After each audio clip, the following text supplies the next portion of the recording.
Hello everyone, welcome to Law of Assumption Coaching. Thank you so much for coming back here again, and I hope you guys are doing awesome. I'm not feeling very well, that's why I've taken a couple of days off. मैं कल भी छुट्टी पे थी, आज भी मेरा बिल्कुल भी मन नहीं था वीडियो बनाने का, but somehow I have to be up. As I know that you guys are always waiting, so yes, this video is dedicated to you all and for all the inspiration that you have given me to be here. So the entire credit goes to you all and thank you so much for all your nice sweet comments. You are always there. मुझे लगता है कि मैं अपनी family में इतने सारे family member की तरह जो लोग बैठे हुए उनसे बात कर रही हूँ, तो इसी मोटिवेशन की वजह से आज मैं यहाँ बैठी हूँ. Thank you so much. All right, so आज एक इम्पॉर्टेंट कोटेशन है नेविल गोडार्ड की जिसको मैं कवर करूँगी. और आई थिंक 2 दिन पहले मुझसे किसी ने क्वेश्चन में भी ये बात पूछी थी. The quotation was, when I speak of feeling I do not mean emotion but acceptance of the fact that the desire is fulfilled. इसका क्या मतलब है? ये नेविल गोडार्ड की एक कोटेशन है. मैं कोटेशन कहाँ से आई है पहले मैं उसके बारे में बताऊँगी और फिर मैं आपको इसका पूरा डिटेल वर्जन बताऊँगी कि इसका मतलब क्या है, ये बात क्यों कही गई है. और अगर आपने इसका डीप मीनिंग समझा तो मैं पूरी कोशिश करूँगी वैसे आपको आज इसको विद एग्जांपल समझाने की, लेकिन अगर आप इसको प्रॉपर्ली समझ लेंगे ना तो आपको बार बार जो लैक ऑफ फीलिंग होती है मैनिफेस्टेशन के प्रोसेस में वो आपके साथ परेशानी नहीं होगी. ठीक है. सो नेविल गोडार्ड की एक बुक है जिसका नाम है 5 लेसन्स. ओके, उसमें 5 डिफरेंट तरह के लेसन्स दिए हुए हैं और 5 अलग अलग स्टेप्स के बारे में बताया गया है. उनके जो इंटायर टीचिंग है उसके बारे में उसमें बताया गया है. वो 5 लेसन्स आपको समझने हैं. After completion of those 5 lessons, जब वो 5 लेसन्स आप कंप्लीट कर लेंगे, 5 चैप्टर्स आप कंप्लीट कर लेंगे, उसके बाद एक और कॉन्टेक्स्ट है उनकी बुक का जिसमें आता है questions and answers. Now these questions and answers are basically asked by all the students of Neville जिनको वो उस समय टीच कर रहे थे, जो उस समय उनके VIP मेंबर्स के ग्रुप में थे. और उनके पास जो भी इम्पोर्टेंट सवाल होते थे वो उस समय उनसे पूछा करते थे. और ये क्वेश्चंस एंड आंसर्स को डॉक्यूमेंटेड फॉर्म में इस किताब में रखा गया है, इस बुक में रखा गया है. तो उसमें एक क्वेश्चन किसी ने पूछा and I am just gonna quote that question. So question number 16 basically एक किसी ने पूछा इनसे, नेविल सर से, कि I would think that if you get too much into the state of sleepiness there would be a lack of feeling. ये किसी ने क्वेश्चन पूछा कि मुझे ऐसा लगता है कि अगर हम बहुत ज़्यादा स्लीपी स्टेट में रहेंगे तो हमारे अंदर एक लैक ऑफ फीलिंग का भाव जो है वो आ जाएगा. मतलब क्या मतलब हुआ इसका? ये पूछना बेसिकली ये चाह रहे हैं कि अगर आप बहुत ज़्यादा ड्राउजी स्टेट में रह के एंड गोल के बारे में सोचेंगे तो जितना आपको 3D में रह के उसकी फीलिंग का एहसास होना चाहिए वो एहसास आप नहीं कर पाएंगे, क्योंकि आप हमेशा डिल्यूजनल वर्ल्ड में रहने की कोशिश करेंगे. ये जहाँ तक मैं समझती हूँ ये क्वेश्चन पूछ रहे हैं. अब इसका आंसर जब नेविल गोडार्ड सर ने दिया तो इसका आंसर क्या कहा उन्होंने, मैं आपको ये बताती हूँ. पहले मैं कोटेशन आपको बताऊंगी उन्होंने क्या कहा and then we are going to break down this quotation and understand the deeper meaning of this line. Okay, so he says, when I speak of feeling I do not mean emotion. ध्यान से सुनिएगा. When I speak of feeling, I do not mean emotion, but acceptance of the fact that desire is fulfilled. Feeling grateful, feeling fulfilled, or thankful. It is easy to say thank you, isn't it wonderful, or it is finished. When you get into the state of thankfulness, you can either awaken knowing it is done or fall asleep in the feeling of the wish fulfilled. Now this is such a beautiful quote. और अगर आपने 5 lessons actually पढ़ी है, वो बहुत सारी Christianity के concept पे है. एडम से रिलेटेड उन्होंने कुछ स्टोरी बताई है, फादर एंड सन की कुछ स्टोरीज बताई हैं.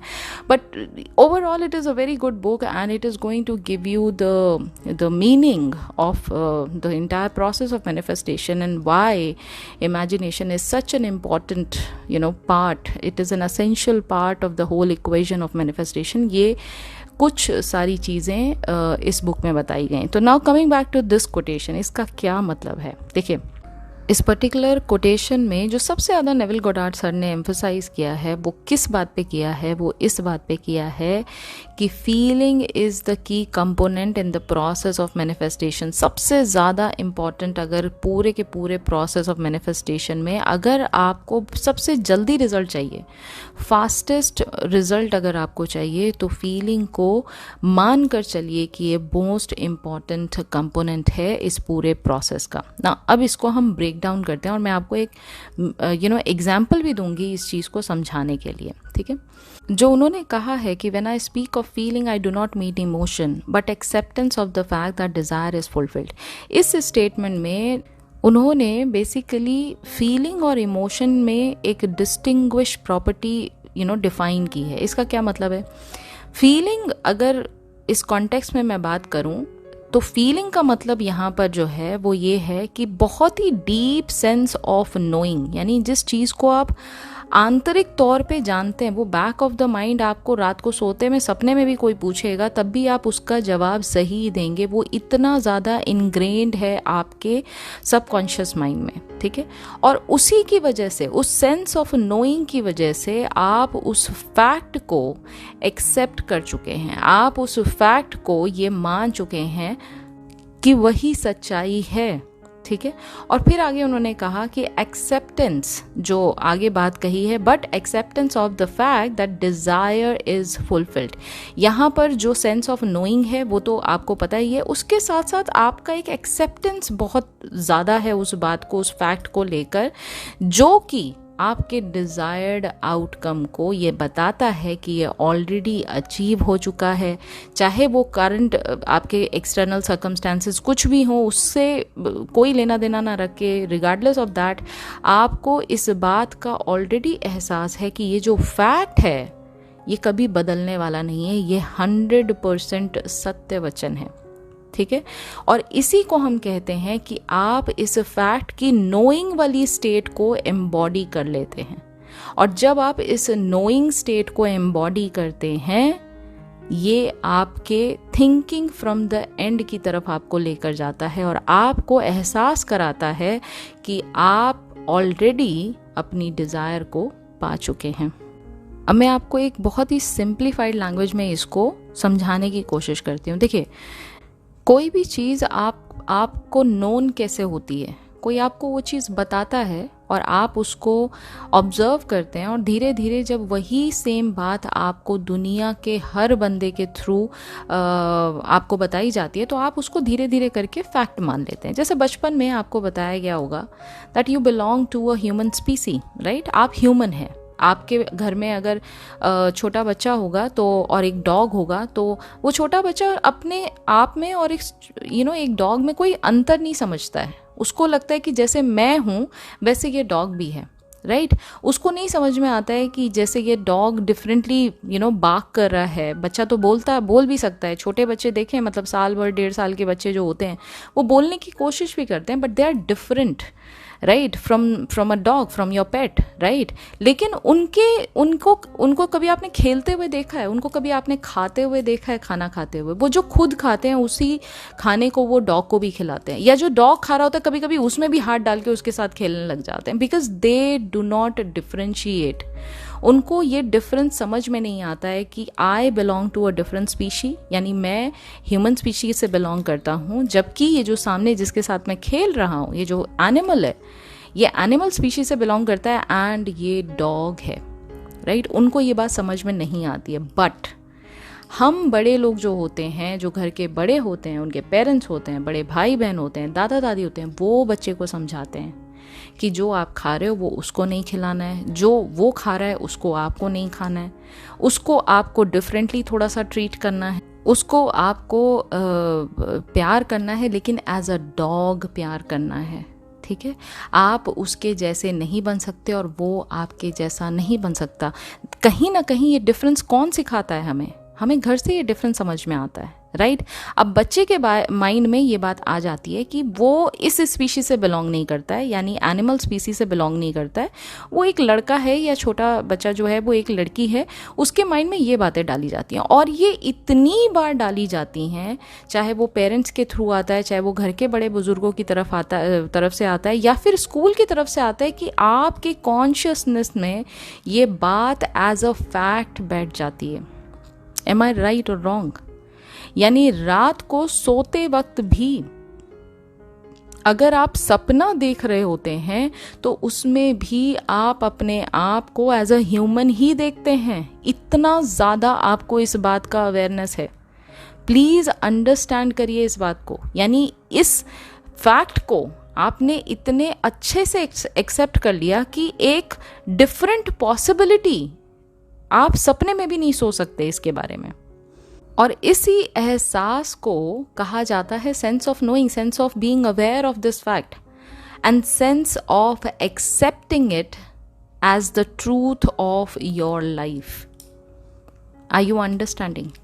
नाउ फीलिंग और इमोशन में भी यही डिफरेंस है।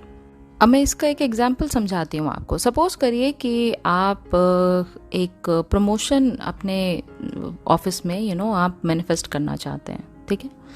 अब मैं आपसे कहती हूँ कि ठीक है, अगर आप प्रमोशन मैनिफेस्ट करना चाहते हैं तो as per the rule book आंखें बंद करिए एंड इमेजिन करिए वो एंड सीन जहाँ पर आपको प्रमोशन ऑलरेडी मिल रहा है। Now when you are going to imagine this scene, जो आपका एंड सीन है, जब इसको आप इमेजिन करेंगे तो आपके अंदर एक्साइटमेंट होगा, आपके अंदर एक होप होगी। आप थोड़ा सा हो सकता है कि अगर बहुत ज़्यादा 3D से अटैच हैं तो कहीं ना कहीं आप एंशियस भी फील करें, कहीं ना कहीं वो एक फीलिंग ऑफ क्या उसको हिंदी में कहते हैं, उत्तेजना वाली जो फीलिंग होती है, वो भी कहीं ना कहीं आप बड़े अनसेटलिंग सी फीलिंग है वो आपके अंदर आ रही है। ये बात सोच के जब भी आप इस पॉसिबिलिटी को होता हुआ देखते हैं कि आप ही हो जिसको प्रमोशन मिल रहा है, तो कहीं ना कहीं ये सारी की सारी चीज़ें आपको फील होती नज़र आती हैं ना। ये सारी बातें, जो सबसे बड़ा प्रॉब्लम है ना, वो ये है कि हम इन एहसासों को हम समझते हैं कि ये फीलिंग है। ये फीलिंग नहीं है, ये फीलिंग नहीं है, ये इमोशंस हैं। कैसे? ये कैसे हो सकता है, मैं बताती हूँ कैसे हो सकता है। देखिए, अगर आज आपको ये पॉसिबिलिटी जो प्रमोशन की है ये होते हुए दिखाई नहीं दे रही है 3D में, तो आपके एंड गोल की तरफ जो इमेजिनल एक्ट भी होगा उसको करते वक्त आप इतने पॉजिटिव फील नहीं करेंगे। कहीं ना कहीं आपको ये मन में एहसास आता रहेगा कि होगा कैसे, होगा कैसे, या कहीं ना कहीं आप नेगेटिव ही सोच रहे होंगे कि हो तो सकता ही नहीं है, मतलब सोचने को सोच लो लेकिन हो नहीं सकता है। आपकी जो डोमिनेंट जो थॉट होगा ना, वो नेगेटिव बाय नेचर होगा, ठीक है। लेकिन आज मैं सिचुएशन थोड़ी सी चेंज कर दूं। आज मैं आपसे ये कहूं कि आपका बॉस खुद आके आपको ये बात हल्का सा हिंट देता है कि नेक्स्ट टाइम जो प्रमोशन होने वाला है उसमें नाम मैं तुम्हारा ही रेकमेंड करने वाला हूं। अब आप मुझे बताओ कि अब जो आप एंड सीन सोचोगे उसमें क्या नेगेटिव फीलिंग का एहसास आएगा? नहीं, उसमें बिल्कुल वो नेगेटिव फीलिंग का एहसास नहीं आएगा। क्यों नहीं आएगा भाई? एंड गोल तो वही का वही है, एंड गोल थोड़ा ना चेंज हो गया है। सिर्फ एहसास है जिसको आपने बदल दिया। तो ये जो एहसास है, ये जो बार बार कभी पॉजिटिव होता है कभी नेगेटिव होता है, ये इमोशंस हैं। इमोशंस आपकी सिचुएशन के हिसाब से चेंज होते रहते हैं, लेकिन फीलिंग कभी चेंज नहीं होती है। अब फीलिंग में क्या आता है? फीलिंग में ये आता है, जैसे आप सभी लोगों के पेरेंट्स हैं अपने घरों में, राइट? या सभी के पास भाई बहन भी होंगे। पेरेंट्स तो सबके हैं ना, ठीक है। आपकी पेरेंट्स से कितनी लड़ाई हो जाए, कितना आपके उनके दोनों के बीच में डिफरेंस ऑफ ओपिनियन आ जाए, कितना ही कुछ दूरियां क्यों ना हो जाए, लेकिन एक बात हर हाल में, मतलब 100% फैक्ट है, वो ये है कि आप सभी लोग अपने पेरेंट्स से बहुत प्यार करते हैं। You all love your parents like anything. That is the feeling. ये फीलिंग कभी चेंज नहीं होती है। अगर आप किसी से प्यार करते हैं और आप ये बात उसको कहते हैं that I feel that I have fallen in love with you. I feel that I love you. Okay? When you say such words, जब ये बात आप कहते हैं तो क्या ये कहने के लिए होता है? एक जो ट्रू लव होता है ना, वो इंसान चाहे कुछ भी हो, वो पोजीशन में बहुत ऊंचे लेवल पे है, चाहे वो कुछ नहीं कमाता है, चाहे वो देखने में बहुत खूबसूरत है या नहीं है, चाहे वो कुछ भी है, वो आउटर दुनिया जो उसको देख रही है, आप उस चीज़ से कनेक्ट नहीं करते, आप उसके मन से कनेक्ट करते हो, आप उसके दिल से कनेक्ट करते हो, राइट। और ये जो फीलिंग है ना आपकी, ये लाइफ टाइम के लिए रहती है, इसको आप बदल नहीं सकते अगर आप सच में उससे प्यार करते हो तो। और अगर ये फीलिंग चेंज हो रही है तो सॉरी टू से, ये फीलिंग नहीं है, ये इमोशन है। इमोशन का एहसास कुछ लंबे समय तक रहा, उसके बाद ख़त्म हो गया। आज अब आप उस पर्सन के लिए ऐसा फील नहीं करते, ऐसा अंदर से आपको एहसास नहीं होता। क्यों? क्योंकि वो पर्सन बदल गया। नहीं, ऐसा नहीं है। पर्सन जो था वो तो बदलना था, हम लोग सभी इवॉल्व होने के लिए आए, वो बदला तो क्या आप नहीं बदले? ऐसा नहीं है। लेकिन हमें क्या लगता है कि आज इक्वेशन कैसी है, 2+2=4 दिख रहा है, हाँ तो ये मेरे फेवर की बात है, चलो जी आज हम इस बात पे हम क्लैप करेंगे, हमारा इमोशन ये कहता है। लेकिन कल को अभी थोड़ा सा बदलाव आ जाए इस इक्वेशन में, राइट, आपका नज़रिया तुरंत चेंज हो जाएगा। तो ये इमोशन है, ये फीलिंग नहीं है। ओके, सो फीलिंग इस मैनिफेस्टेशन वर्ल्ड के कॉन्टेक्स्ट में अगर मैं आपको समझाऊं, इसका मीनिंग ये है कि कोई पर्सन जब डीपली और सिंसियरली ये बिलीव करता है ना, और ये बात को एक्सेप्ट करता है कि हाँ उसकी जो डिज़ायर है वो उसकी अपनी हो चुकी। क्यों हो चुकी, अब इस पे बात करते हैं। वो इसलिए हो चुकी क्योंकि वो ये बात जानता है कि क्रिएशन उसके ही द्वारा किया जाता है, because he is the operant power of his reality. वो ये बात जानता है। तो जब इस बात का आपको ऑलरेडी एहसास है, आप इस बात को मानते हैं, एक्सेप्ट करते हैं, तो कहीं ना कहीं ये डीप फीलिंग और ये सिंसियर बिलीफ कि जो मैं कहता हूँ वही होगा, जो मेरी डिज़ायर है वो मुझे मिलेगी ही मिलेगी। अगर मेरी डिज़ायर अंदर से उत्पन्न हो रही है, अंदर से जाग रही है, इसका मतलब वो मेरे को फुलफिल होने के लिए पैदा हुई है मेरे अंदर, ठीक है। ये बात आपके अंदर एक्सेप्टेंस का फॉर्म जब ले लेती है, दुनिया की कोई ताकत आपकी डिज़ायर को आप तक पहुंचने से नहीं रोक सकती। ये इतनी ज़्यादा पावरफुल नोइंग स्टेट है, ठीक है। आप इस बात को मेंटली, इमोशनली, फीलिंग के तरीके से इस स्टेट ऑफ बीइंग में ऑलरेडी आ चुके हो कि भाई वो जो डिजायर्ड पोजीशन थी ना, जो मेरे को चाहिए थी, वो मेरी ही है। आप उस चेयर पे बैठ के चीज़ों को सोचना स्टार्ट कर देते हैं।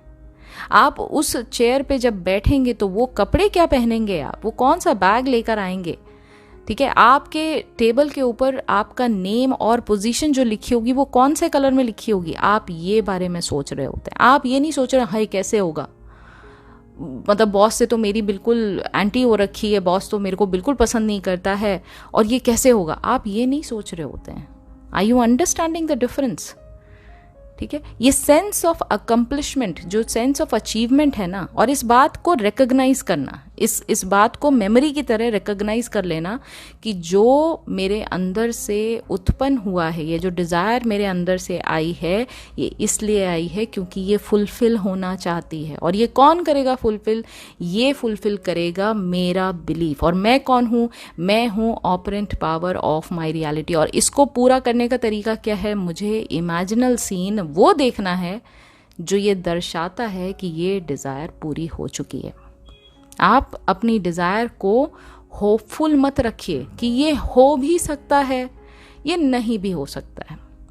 मैं ऐसा विश तो करता हूँ, आई विश आई कुड, हम लोग ऐसे ही बोलते हैं ना दिन में कि हाँ, कोई बोलता है कि हाँ भाई ऐसे ऐसे बोलता है, आई विश आई कुड। अरे विश करने की क्या ज़रूरत है, आप ही तो हो सब कुछ। ऑपरेंट पावर और सारी जो रियलिटी का क्रिएशन है सब आप ही के थ्रू तो हो रहा है। तो होप मत रखिए, इस बात को एक्सेप्ट कर लीजिए और ये जेन्युइनली फील करिए कि जो आप चाहते हैं होता वही है और होगा भी वही हमेशा के तौर पे। ओके, एंड सबकॉन्शियस माइंड इस बिलीफ के ऊपर ही काम करता है और वैसे ही सर्कमस्टांसेस को अट्रैक्ट करता है, वैसे ही अपॉर्चुनिटीज़ आपके पास लेकर आता है, और इन अपॉर्चुनिटीज़ और सर्कमस्टांसेस के द्वारा ही आपका मैनिफेस्टेशन 3D रियलिटी में आता है। अभी ये बात सबको क्लियर हो गई? तो अब आपको इस बात का एहसास हो गया होगा कि आप कौन हैं, इस बात का भी एहसास हो गया होगा कि फीलिंग और इमोशन में डिफरेंस क्या है। तो अगर एक सिचुएशन में आपका इमोशन कभी नेगेटिव होता है तो कभी पॉजिटिव होता है, कभी एंशियस होता है तो कभी नॉट नोइंग कंडीशन में आ जाता है, समझ जाइएगा ये इमोशन है, ये फीलिंग नहीं है। फीलिंग का एहसास करने के लिए वर्ल्ड ऑफ क्रिएशन में जाना पड़ेगा। और वर्ल्ड ऑफ क्रिएशन क्या है? वर्ल्ड ऑफ क्रिएशन आपकी इमेजिनेशन है। वर्ल्ड ऑफ क्रिएशन में पहुंचने से पहले आप कौन हैं इस बात का एहसास अच्छे से दिमाग में बिठा लीजिएगा। बार बार अपनी चीज़ों को पीछे मुड़ के देखिए कि लाइफ में अच्छा या बुरा जो भी क्रिएट हुआ है वो कहीं ना कहीं आपकी वजह से हुआ है। अपने आप को वो इम्पोर्टेंस दीजिए, उसके बाद आगे वर्ल्ड ऑफ क्रिएशन में जाइए और फिर चीज़ों को क्रिएट करिए। देखिए, इस बिलीफ सिस्टम के साथ जब आप आगे इमेजिन करेंगे, जब आप चीज़ों को इवन मतलब मुंह से निकाल भी देंगे ना, एक बार भी अफर्म कर दिया आपने कि this is what I want and this is what is mine, आपने क्लेम कर लिया उस डिज़ायर को, वो होगी ही होगी। There is no doubt about it, not even a single iota of doubt कि वो चीज़ आप तक नहीं पहुंचेगी, वो पहुंचेगी ही पहुंचेगी। It is that powerful. Okay, so this is it for today. I hope you have enjoyed today's video, and मेरा आज मेरा जो वॉइस का बैरिटोन है वो बहुत अच्छा नहीं है, I know about it, but मैंने बहुत सारी एनर्जी गैदर करके आज ये वीडियो बनाई है। तो आई होप आपने इन्जॉय किया होगा वीडियो को, समझा होगा, इसका डीपर मीनिंग समझा होगा। और अभी भी अगर आपको कोई कन्फ्यूजन है तो आप मुझे कमेंट कर सकते हैं। और जाने से पहले एक अनाउंसमेंट मैं करना चाहूँगी, क्योंकि कल करेंगे हम Q&A। तो Q&A में जितने भी पुराने क्वेश्चन, इंक्लूडिंग रुना परवीन का क्वेश्चन जो मैंने उनसे कहा था कि मैं कल बनाऊंगी, लेकिन आई वॉजंट फीलिंग वेल, तो मैं नहीं बना पाई आपके लिए वो वीडियो, बट कल के Q&A में मैं आपका क्वेश्चन ज़रूर ले लूँगी। आज जितने भी क्वेश्चन रात के 9 o'clock तक मुझे मिल जाएंगे, उन क्वेश्चंस को मैं Q&A की वीडियो में इंक्लूड कर लूँगी। अच्छा, एक इम्पॉर्टेंट बात है, प्लीज़ समझने की कोशिश करिएगा। देखिए, सारे क्वेश्चंस को कवर करना it's almost next to impossible. वैसे ही लोग लिखना चालू कर देते हैं कि इतनी लंबी वीडियो मत बनाया करो, वो थोड़ा सा मेरे लिए ऑफेंसिव हो जाता है, क्योंकि मैं बहुत ज़्यादा बिजी होने के बाद भी टाइम निकाल कर डेडिकेशन के साथ मैं ये वीडियो डिटेल में बनाने की कोशिश करती हूँ, ताकि आप लोगों को सहूलियत रहे। और जब कोई मुझे उधर से ये कहता है कि इतनी लंबी वीडियो मत बनाया कीजिए, तो फिर सिंपल सी बात है, लॉ ऑफ अजम्पशन में तो एक ही चीज़ है, इमेजिनेशन क्रिएट्स रियलिटी। आप इसको लेकर जाइए घर में और मैनिफेस्टेशन अपना स्टार्ट कर दीजिए, which is not feasible for everyone, right.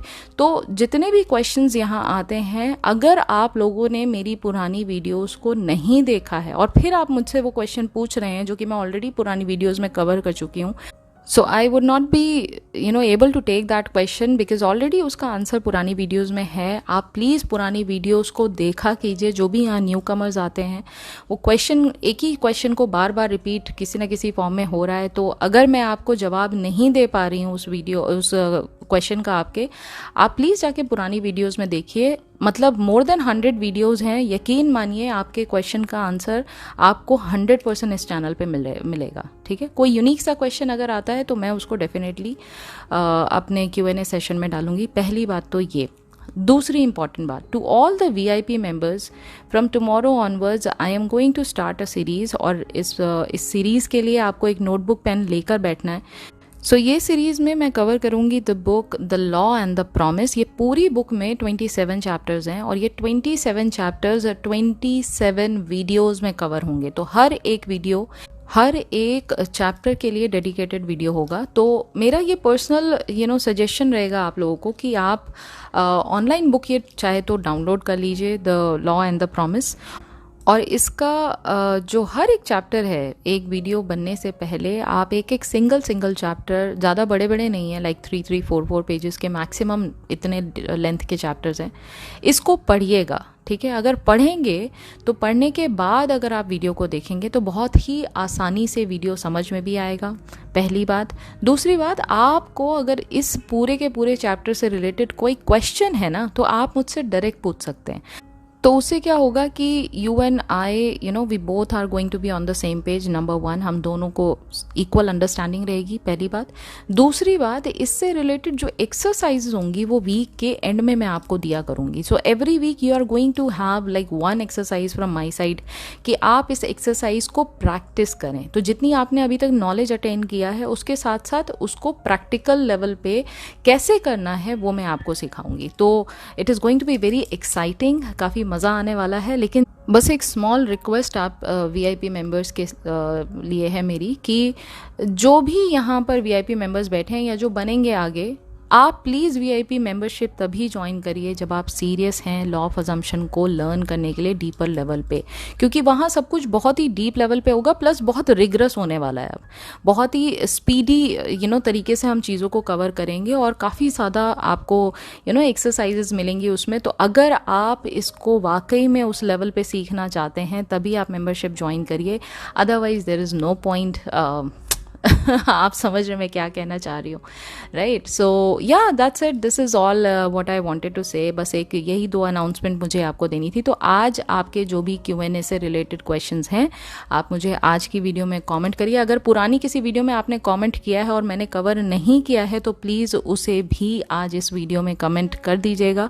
As I have told you, I was not feeling well, so आज की वीडियो में जो भी कॉमेंट्स आएंगे मैं उन्हीं को पिक करूँगी। और VIP मेंबर्स की मैंने आपको बता दिया। तो आज की वीडियो अगर पसंद आई तो बताइएगा, लाइक करिएगा, सब्सक्राइब कर लीजिएगा अगर आप न्यू हैं इस चैनल पे तो। एंड आज की वीडियो से टेक अवे क्या है, जो मोस्ट इम्पॉर्टेंट मैं क्वेश्चन हमेशा जाने से पहले आप लोगों से पूछती हूँ, वो टेक अवे भी कमेंट में लिखिएगा कि आपने आज की वीडियो से क्या सीखा। मेरा यहाँ आने का सिर्फ और सिर्फ एक ही मतलब होता है कि मैं आप लोगों को वो सब चीज़ें बहुत ही सिंप्लीफाइड तरीके से समझा सकूं और उस नॉलेज को आप अपनी लाइफ में इम्प्लीमेंट करके आप मैनिफेस्टेशन सक्सेस को एक्सपीरियंस कर सकें। बस यही एक मोटिव होता है इस चैनल पर बार बार आने का। तो मुझे लगता है कि मैं अपने इस मोटिव में कहीं ना कहीं कामयाब हो रही हूँ। एंड अगर हो रही हूँ तो इसका जो प्रूफ है वो मुझे आपके कमेंट से मिल जाएगा। तो yes, that's all for today and I will be meeting you tomorrow. तब तक अपना ख्याल रखिए एंड हैप्पी मैनिफेस्टिंग।